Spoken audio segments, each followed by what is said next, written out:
বিসমিল্লাহির রহমানির রহিম। আসসালামু আলাইকুম। জুস্তার রান্নাঘর থেকে সবাইকে জানাচ্ছি অনেক অনেক শুভেচ্ছা। আপনারা সবাই কেমন আছেন? আশা করি ভালো আছেন। আলহামদুলিল্লাহ, আমিও ভালো। আজকে আমি আপনাদেরকে দেখাবো গলায় একটু কাশি। আজকে আমি আপনাদেরকে দেখাবো পরোটা বানিয়ে দেখাবো। পরোটা গরম পানি দিয়ে কীভাবে পরোটার খামি কেটে দেওয়া যায়। এই যে আমি এখানে গরম পানি দিয়েছি, গরম পানি নিলাম, পানিটা একটু সিদ্ধ করে নিয়েছি। এরপর আমি লবণটা দিয়ে দিব, লবণ দিয়ে দিচ্ছি। দিয়ে দেওয়ার পরে এবার আমি চিনি দিব, এখানে একটু চিনি এড করব সামান্য। আপনারা চাইলে যাদের সমস্যা আছে, ডায়াবেটিসের সমস্যা আছে, শারীরিক কোনো সমস্যা, তারা চাইলে চিনিটা বাদ দিতে পারেন। আমি এখানে চিনি দিয়ে দিলাম। চিনির পরে একটু তেল দিয়ে দিলাম। একটু চিনি দিলে এই আর একটু তেল দিলে পাউডারটা একটার সাথে একটা লাগে না। চিনি দিলে পাউডারটা খেতে অনেক টেস্ট হয়। আমি একটু তেল দিয়ে দিলাম। এবার আমি এটা একটু নেড়ে চেড়ে নিব। এবার যে চিনি তেল এভাবে করে খামি করে আপনারা পাউডারটা রেডি করতে পারবেন। পাউডারটা অনেক সফট হয়, অনেক মজা খেতে। এখানে এই যে আমি ময়দাগুলো দিয়ে দিই। আমি ময়দা দিয়ে পরোটাটা বানাচ্ছি। আপনারা চাইলে আটা ময়দা দুটোই ইউজ করতে পারবেন, সমস্যা নাই। যে কোনো একটা দিয়েও করতে পারবেন। পরোটা অনেক ধরনের করে বানানো যায়, খামিটা অনেক ধরনের করে ধরা যায়। আসলে ঠান্ডা পানি দিয়ে ধরতে পারবেন, যে যেভাবে খাই ওইভাবে ধরতে পারবেন। আবার এখন তো বর্তমান যুগে মানুষের তো দাঁতেরও সমস্যা, হজমেরও সমস্যা, অনেক সমস্যা। তাই আপনি চাইলে এভাবে করেও খামি করে ধরতে পারবেন। এভাবে করে ধরলে পরোটাটা অনেক সফট হবে। একটু চিনি দিবেন, একটু দিবেন। বাচ্চারাও খেতে চাইবে, মিষ্টি মিষ্টি, একটু হালকা মিষ্টি হবে। যাদের ডায়াবেটিস আছে তারা চাইলে ওই চিনিটা স্কিপ করতে পারবেন।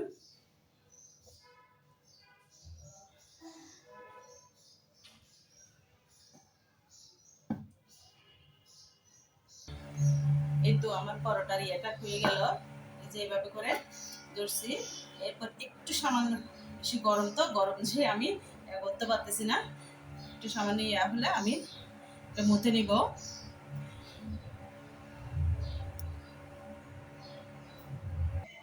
পরোটার জন্য আমি একটা এখানে একটা মিশ্রণ বানিয়ে নিব। এই যে এখানে 1.5 চামচ মতো আমি কর্নফ্লাওয়ার দিয়েছি।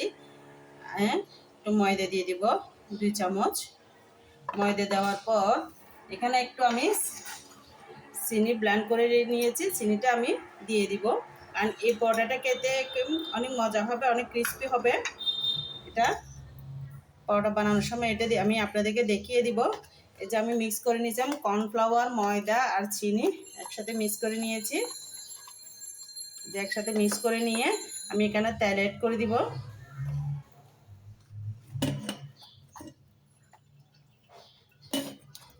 একটু এই যে তেল অ্যাড করে এটা ভালো করে মিশিয়ে নেবেন আপনারা। আজকে আমার মতো করে একবার হলে আপনারা ট্রাই করে দেখেন পরোটাটা কীরকম টেস্ট হয়। বাচ্চারা যদি কোনোদিন পরোটা না খায়, এই পরোটাটা খাবে। আপনি অনেক রেস্টুরেন্টে, বড় বড় রেস্টুরেন্টে পরোটাগুলো একটু মিষ্টি মিষ্টি হয়, ওরাও আমার মতো করে এই ধরনের করে করে বানায়। এই যে আপনি একটু দেখেন, ভালো করে মিক্স করে নেবেন এই মিশ্রণটা। তো এভাবে আমি খামিগুলো কীভাবে মুতে নিচ্ছি, একটু ভালো করে খামিটা যত ভালো করে মুতবেন আপনার পরোটা রুটি ততই ভালো হবে, ততই সুন্দর হবে। এই যে কীভাবে আমি মুতে নিচ্ছি দেখেন, এভাবে এই যে করে নিলাম। তো চলে আসলাম 20 মিনিট পরে।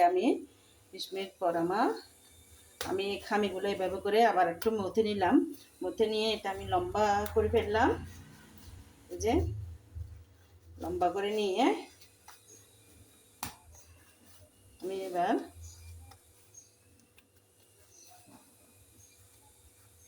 এভাবে করে লম্বা করে নিলাম। এবার আমি একটা করে লিচি কেটে নিব।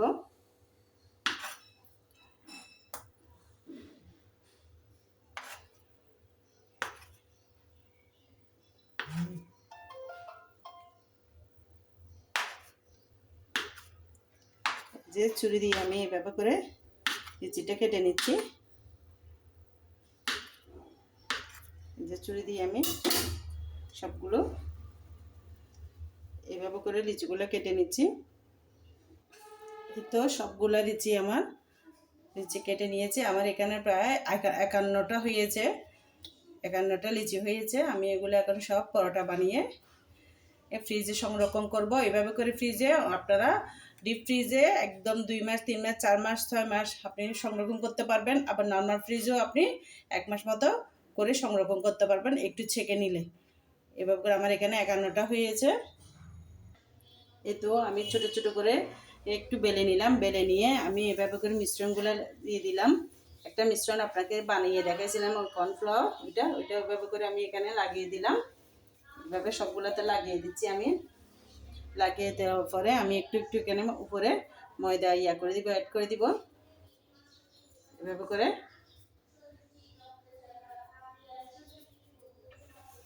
ময়দাগুলো আমি এভাবে করে লাগিয়ে দিব চারিদিকে, সবখানে লাগার মতো এভাবে করে দিবে।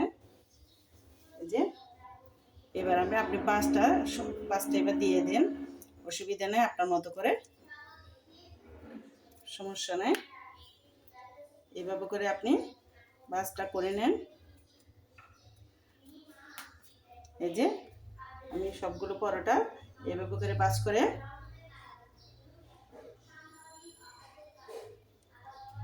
এই যে বাস করে নিচ্ছি। এই তো